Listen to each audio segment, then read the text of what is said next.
Hi, hello, it's me. I'm back. This is gonna be a quick thing because it really took it out of me yesterday. I was definitely too much. So we're just gonna do like a quick, not necessarily quick, it's still probably gonna be a little long, like a brief vibe check, standing type situation for everyone, specifically the dynamics in town. Before watching episode 4 tomorrow in a few hours, which is fabulous. So excited. It's gonna be great. But let's just do this thing. Rip the Band-Aid off. I'm basically just gonna be like, okay, based on the end of your episode 3, what I think generally they're going to do this episode. Yeah. Okay, so Pyro has sort of voiced dissent at the end of his episode. He's kind of like disillusioned.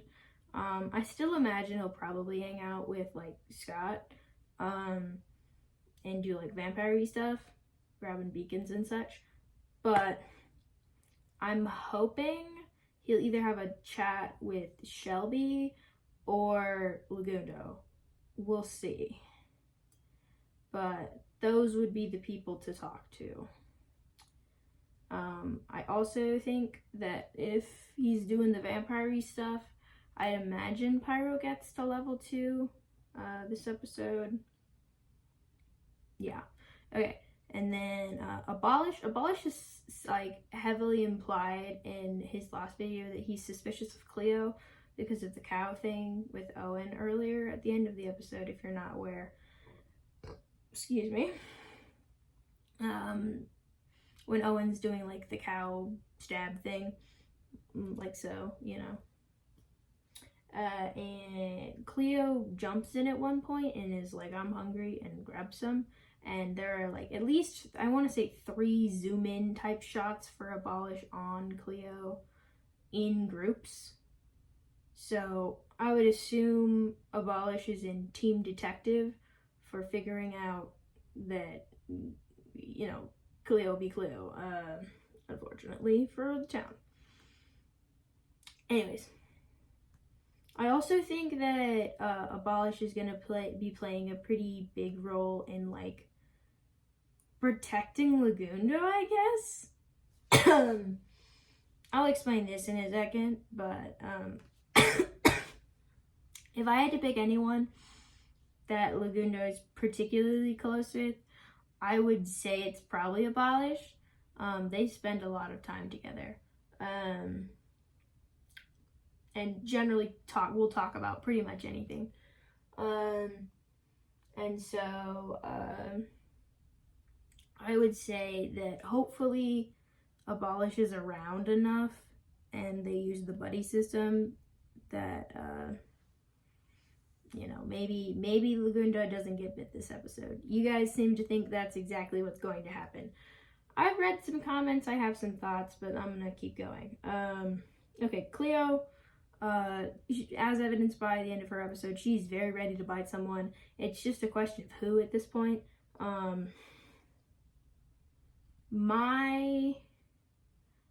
Okay, as you saw from my video a little while back, I was very much on the, like, it's gonna be Martyn or Legundo or Pearl next, which I still agree with, but I would change the order of the ranking. I would change it to Pearl at the top, then Martyn, then Legundo. Actually, no, maybe Legundo. I'm more, I think it's more likely that Pearl gets it, but it might be someone else. I also think Drift is up there now, which I think she kind of was, but I don't remember exactly what was happening there. Okay, I'm gonna mention 2 spoilers via Twitter /thumbnails for different videos, so I'll try and timestamp this so you can skip.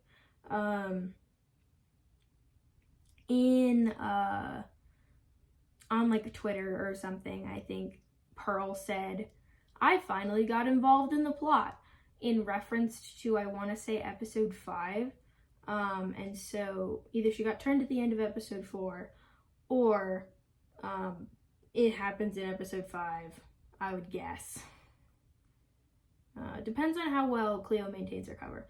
The second spoilery thing is Avid's thumbnail, which has Shelby in it. Which means we're gonna...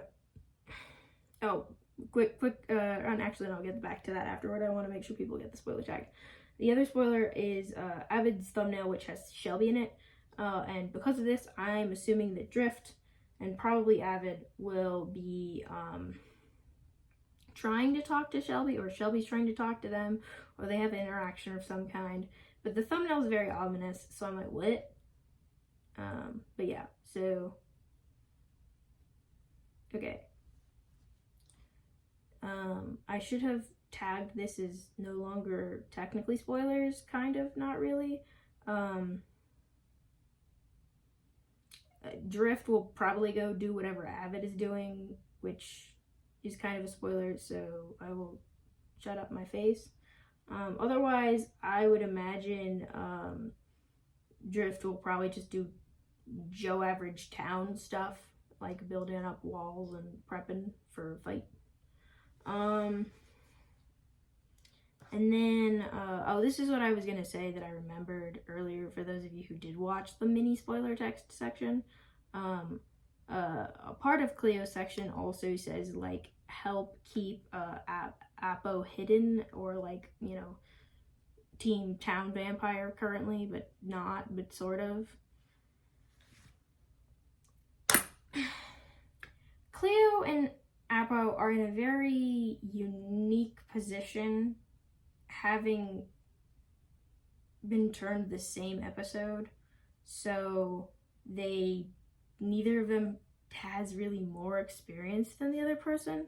And because they're both still have their cover intact in town, it's entirely possible that we're gonna get to see, like, a very good, like, vampire chat where they're, like, fully honest with each other, and that would be my preference. I would love for Apo and Cleo to have, like, a really good, like, chat that might result in them disagreeing, agree to disagree. I'm not exactly sure, but I know it will be interesting, so I want to watch that.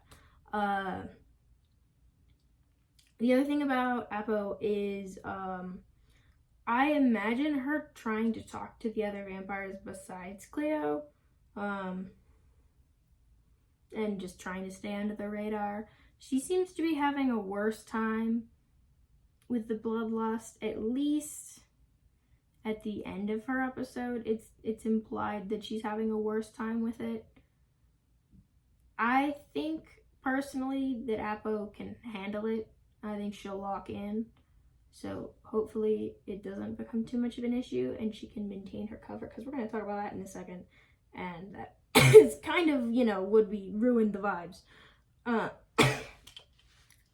I see Legundo doing some form of, like, research, or, like, I don't know if he's going to go and try and talk to any of the vampires, but they might come talk to him. We'll see. I'm not particularly sure, but I think there's going to be a lot of arguing in town. Specifically, Legundo is going to be like, no, let's not murder each other. Like, obviously, let's, like, protect ourselves and not, like, put ourselves in the place to just, like, die on purpose. But still, like, I would rather not do the murders, because, yeah. Apo and Legundo are very similar in that way, where they're, like, in different ways. Legundo feels responsible for everyone in the town, including the vampires. I think Apo does to a similar degree, but I'm not sure how much that extends to vampires. I know it definitely extends to Cleo, and I would guess it extends to Shelby. I'm not as... No, actually, no, she was pretty close with Pyro, so I'd say she's has more beef with the OG vampires more than anything else. Yeah. But yeah, I would imagine Legundo is doing some sort of research and also probably yelling at people in town a lot for being too murdery about it. Yeah. Also, Abolish and him will probably be fairly close to each other. So, Legundo might find out about Abolish will probably tell Legundo his potential suspicions about Cleo. That could lead to something interesting, because I don't know if Cleo would want to, like, I don't think she wants to go back. Like, maybe she does, but I don't think so. Cleo seems to be, like, mostly fine with being a vampire, like, to, like, an extreme extent. Like, very fine with it. I'm not sure. We'll see. Because, like, I feel like if they caught Cleo, she would leave. I don't think she would, like, try and necessarily, like, defend. I think she would defend herself to a certain extent, but once it was, like, undeniable that she was, like, outed or something, I feel like Cleo would leave. Like, I feel like she dips. I don't think she's gonna try her luck with, like, Avid and Martyn around. And the other townsfolk who are very raw on vampires. Shelby is gonna be a busy girly this episode, at least in my opinion. Yeah, I think that Shelby will probably try and talk to town. Yeah, I think she wants to talk to the people in town. I don't know who she'll end up talking to. Caveat, spoiler. But I think she'll talk to more than one person. I think she'll definitely talk to... I would assume she would talk to Pyro, because they both expressed interest in a potential cure. But she was also, like, the most liked / best cover among all the vampires. When they were outed, everyone was like, not Shelby. Like, literally everyone. The only person who was really bothered by, like, Owen was Sausage and kind of Legundo. And the only people who were really bothered about Pyro was, like, Legundo and Apo. And maybe one other person. But, like, Shelby was the one most people were like, not Shelby, no! Which is great. It's great for her positioning. Hopefully she hasn't decided to go bad vampire. I don't think that's gonna happen. I will say she did get killed in the fight at the tower, or whatever. Not the tower, the castle. She did die in the castle fight, and seems to be, like, more wary of town, because she's like, oh, they might just, like, murder me. And so I would assume she'll be more cautious. So if she does go to talk to someone, she might bring backup. Not sure.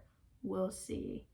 I don't know if Shelby has enough foresight to bring backup. I would hope that one of the other vampires is enough, like, thinks, let's not let, like, because obviously they have, like, the bad ability, but there are other things. I would rather not, like, I don't think anyone's gonna die this early in the series. It's episode 4. We're not even halfway there yet.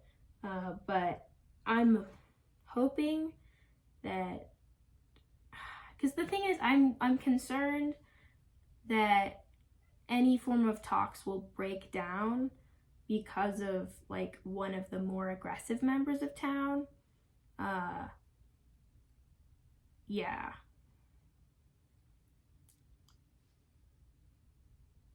Anyways,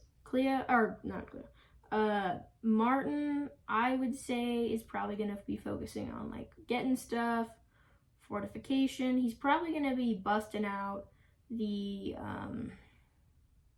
freeze spell a lot, the flower poof, whatever it is, holy word, I think. I would also guess that he might be one of the people to potentially notice something is up with Cleo, because they were pretty close for the most part, at least in my opinion. Yeah.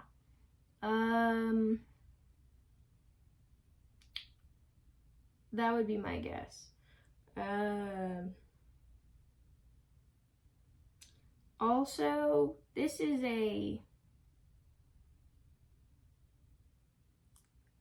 I don't know who said this. Actually, I know, I think it was someone on Tumblr.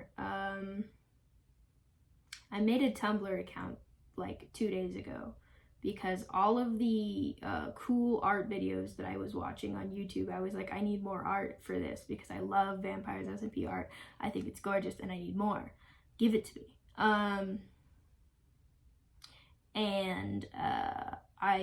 Someone had asked about it in the comments already, and someone had answered for it, and they were like, the art comes from Tumblr, and I was like, fabulous. And so I made a Tumblr account and consumed every single piece of Vampires SMP art I could find on Tumblr.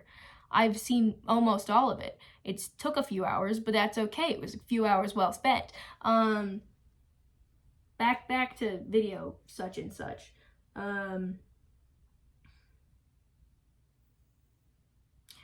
Oh, that's what I was gonna say. Okay, so someone on Tumblr, or my comments, I think it was Tumblr. If you're the person in the comments, maybe you're also from Tumblr and my comments. Who knows? If you want to claim ownership of this theory, go for it. This particular theory is that Martyn asked like the mods to let him like hide the fact that he became a vampire until the beginning of the next episode, because he did die when he fell off the cliff, or like not the cliff, the bridge. I don't think this makes sense because of the whole like new vampire little tangle thing, but like it would be really, someone was like, it would be so in character for Martyn to be like, yo, could we just like lore role play it that because it would have been weaker anyways, it didn't take effect until the beginning of next episode or whatever. I don't think this is the case, but I would love if it's true. If this is true, that'd be crazy. But it would also throw the balance of the like trying to get one vampire per episode. On that note, actually, no, that's not gonna happen. I was gonna say maybe they'll try and do nobody this week to try and make up for the fact they did 2 last week. I don't think that's gonna happen. Somebody's getting it. There's no way that's not happening. Somebody's getting it. The vague tweets have been too powerful, okay? They've been like, oh, things have happened.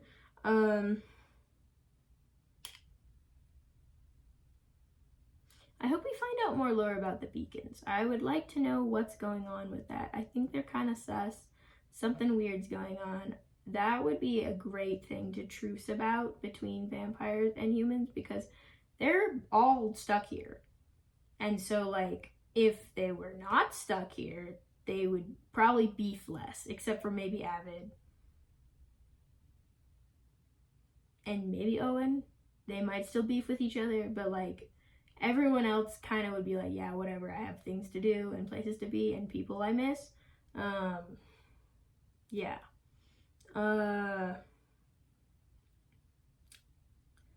I feel like Scott's probably just gonna be like doing beacons, probably get like level 2 vampire. I imagine. I really want to see him talk to Apo. I don't know if this will happen, but I kind of want to see them talk again. I also want to see Owen and Apo talk again. I just want more vampires to talk with Apo, because like, oh, that is a spicy interaction right there. you should watch my Apo video if you haven't. Apo is the TLDR. You should still watch the video. Is everyone has more or less been like, but in the 60 to 90% fine with being turned into a vampire range, and Apo is 0% fine with being a vampire and is having a really bad time about it. So she is going through it emotionally, like a lot, and kind of physically because bloodlust and such. Yeah, so Apo talking to any of the vampires, there's gonna be a lot of like grouchiness and kind of being angry, at least in my opinion. I think it would be fun though. Owen, that was like the thing that spurred this whole situation on. I made an entire video about Owen because I was like, I have no clue what this man is going to do. Will he make good on his threat on the town? I don't think it's gonna be this episode. Maybe next episode. He is a level 2 vampire though. It'll be interesting to see who he talks to, because, or who comes to try and talk to Owen, because this is the first time that we have confirmed vampires.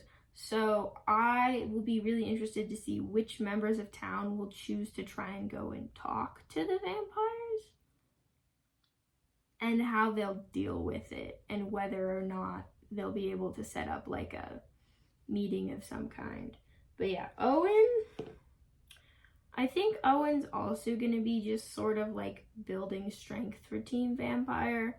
I also think Owen will probably try and, I guess, keep an eye on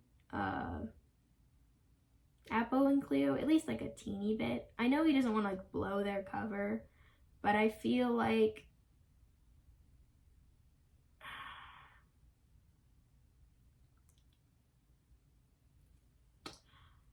if the vampires are a family, like, Scott's the dad that like goes to work all day and is like not very emotionally present and is just like whatevs, and then Owen is the mom of this vampire family. He cares very much about his fam. He's the one who calls them the family the most. So I imagine Owen will spend most of this episode looking out for the other vampires rather than pursuing his vendetta, at least at this point in time. Yeah. So I would hope if Shelby tries to go and talk to people, or they try to talk to her, maybe Owen is nearby to try and like make sure they don't jump Shelby. Like obviously she can turn into bats, but you only got like one of those. So we'll see. Yeah, my confidence in Owen going like full tilt this episode, I'd put it at like a 30 to 40%. Not nothing, but not like above 50. Yeah, it's not quite coin flip levels. I think I already mentioned Avid. It might have been in the spoiler section. But just to mini recap, Avid will probably just be doing like town buildy-uppy stuff. I would assume that he will do at least one thing that's rash and stupid, and I imagine Drift will also be there. So we'll see how stupid it is and how much of the repercussions cause issues for either town or the vampires or himself or Drift, because for some reason 50% of the people who replied to one of my posts said that they think Drift is going to be the next person to be a vampire, and then nobody elaborated on that. At least in the post comments. I've seen a couple people that were like, well, maybe they're just going to do it to mess with Avid and like make him sad and freak out. which I could get behind. That would be fun. But also probably bad, because then there's probably no chance of reconciliation. But also there's sort of no chance of reconciliation already, because Owen and Avid are kind of too stubborn.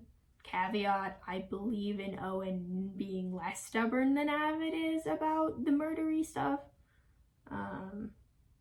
Yeah, watch my Owen and Avid video. And then Sausage. Sausage, my problematic gay romance novelist, little man. I think Mr. Storyman now has confirmation on 4 vampires. He's gonna talk to at least one of them.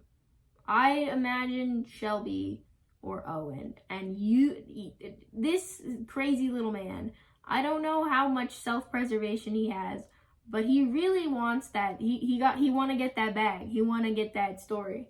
So I can imagine him doing something stupid, or trying to get turned into a vampire, or at least like seeking them out, potentially by himself, not sure. But whatever he does, I'm just like, yes, hello, loose cannon. Yeah, we'll see. Pearl, I think Pearl in this episode will be, I would at least hope, one of the people to notice that something's up with Cleo.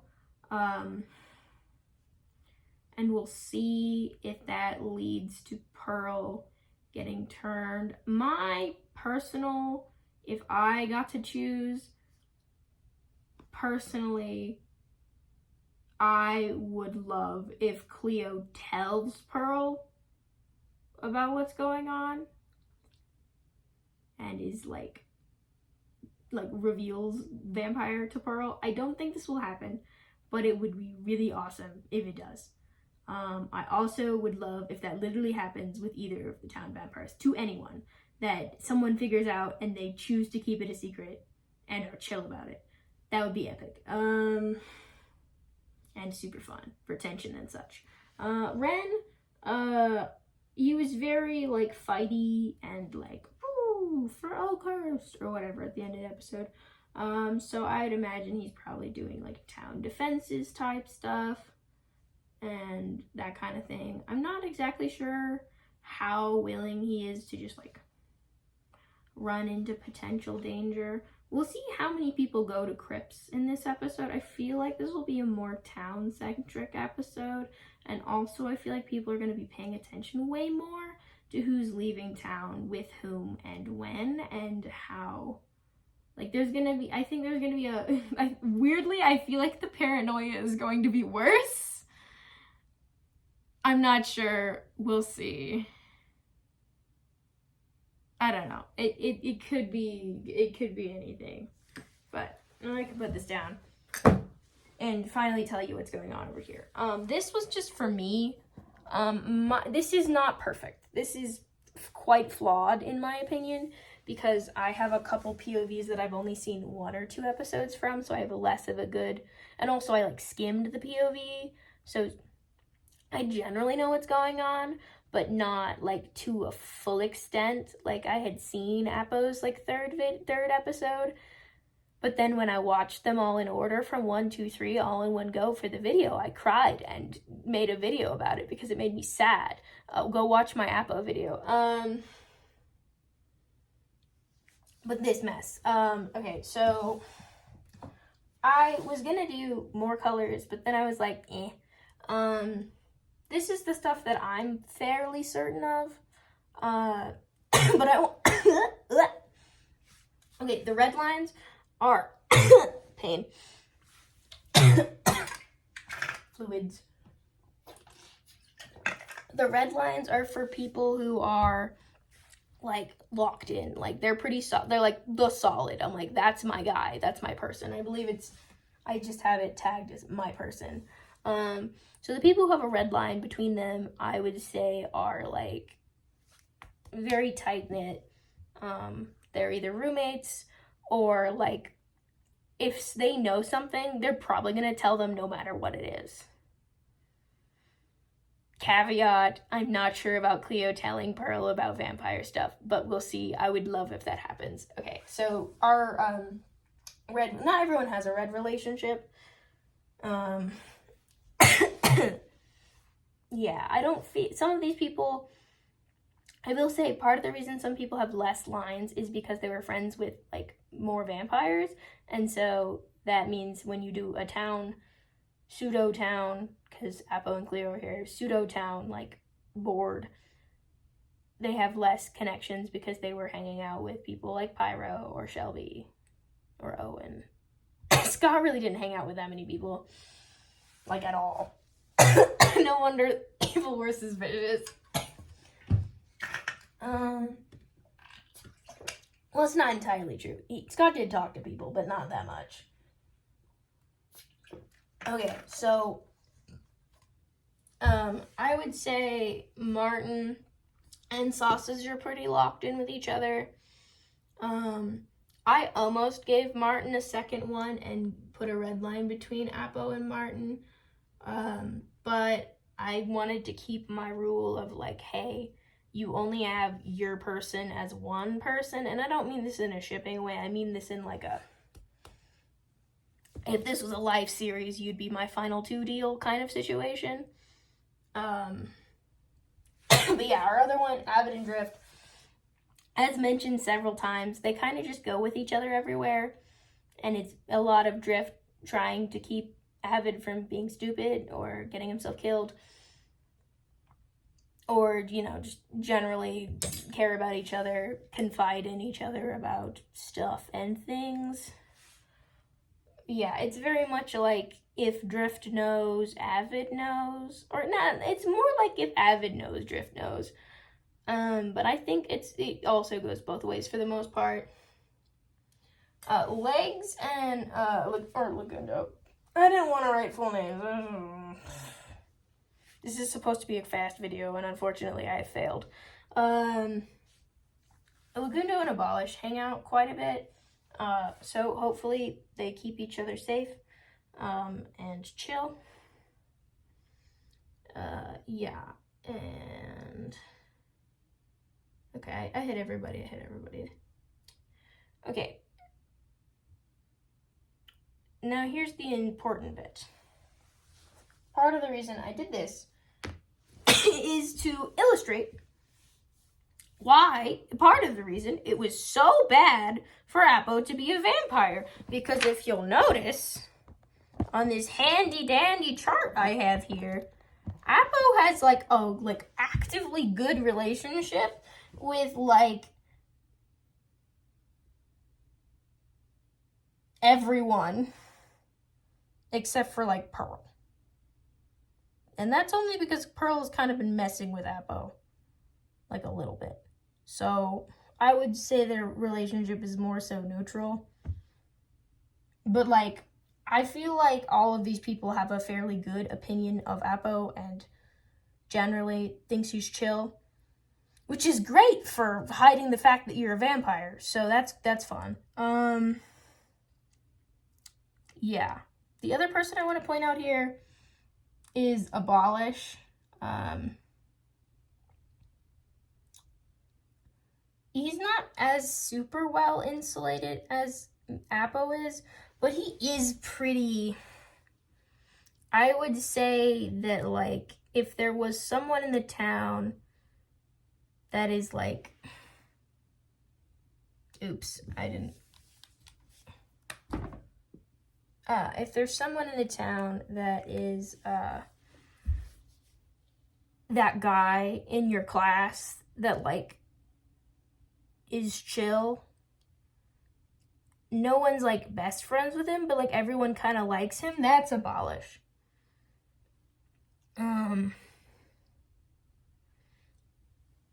Yeah, Abolish is fairly level-headed and can handle himself, and he's actually one of the first people to get armor, in, like, the earlier episodes or whatever. So, I foresee Abolish being pretty big focal point of the... That's not necessarily the case. I feel like Abolish will be important as he is because of his relationship with Legundo. I feel like Apo is going to have a very fun POV to watch. Cough, cough, cough, watch my video. In this particular instance, because of all the people that generally like Apo, but also because of her position as the only, so far, pro-town vampire. We'll see. I could see Shelby colluding with both sides. We'll see.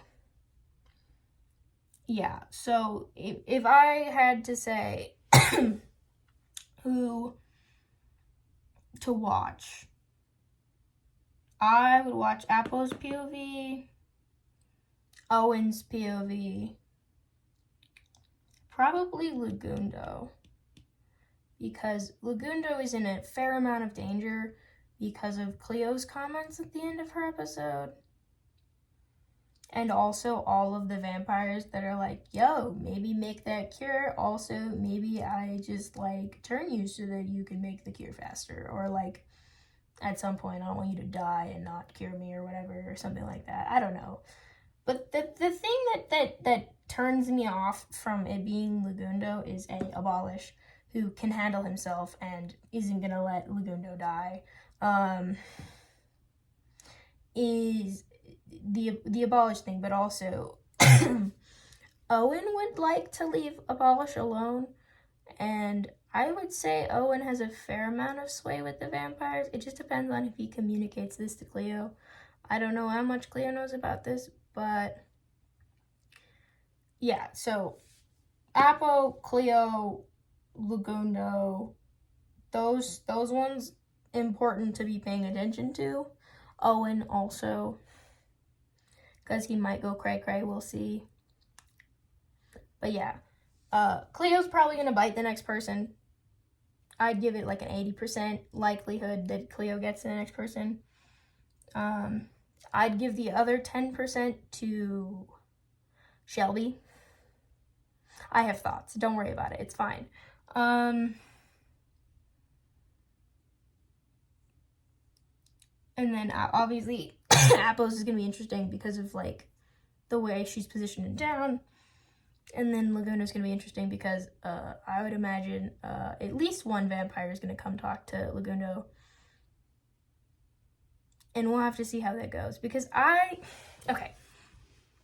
feel like because this is a role play thing and they probably are only going to get one vampire this episode,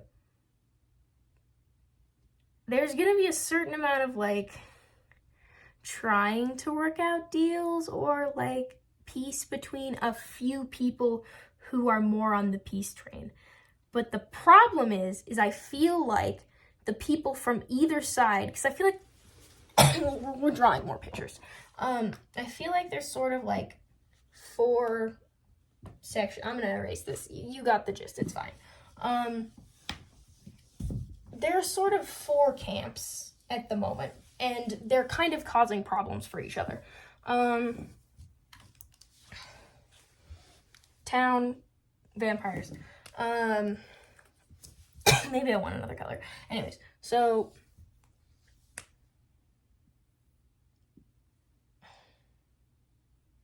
okay, so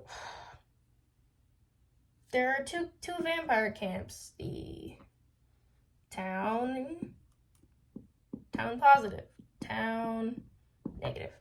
And then there's the town ones where they're like, the town people, this is the townspeople, they're either vampire positive, or I would also say neutral, or vampire negative.